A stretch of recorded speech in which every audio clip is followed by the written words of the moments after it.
habaho kushabira omubiri gwe kandi okushaba oku kwayebemberwa ab'ediini ya Bisaka bwanyuma y'okushanga ngu niyo omukazi wabiire naashabiramu bitu wabiire ari omu diini Nkatolika.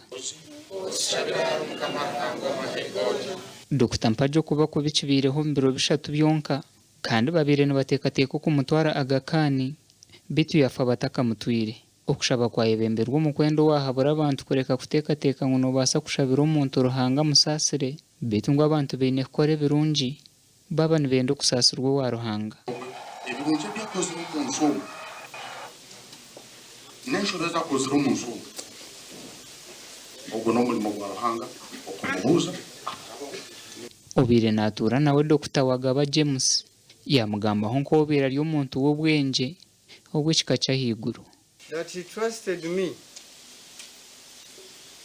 to be his own doctor.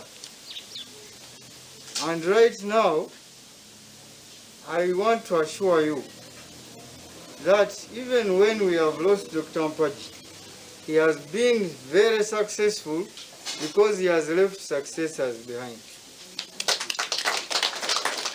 Tugenda kusiima Mukyala Grace emyaka ey'omazire Mpagi mureeberera obwire obu.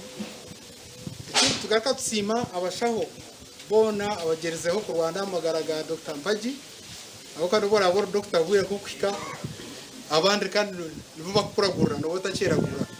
Omukazi we Dr. Grace Mpagi yagamba hariba nk'omuntu abiire naakora emirimo ye atari kweganda.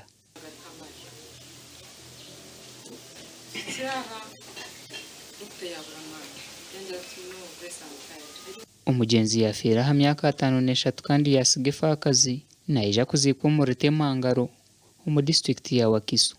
Gashakwa ari Waswa.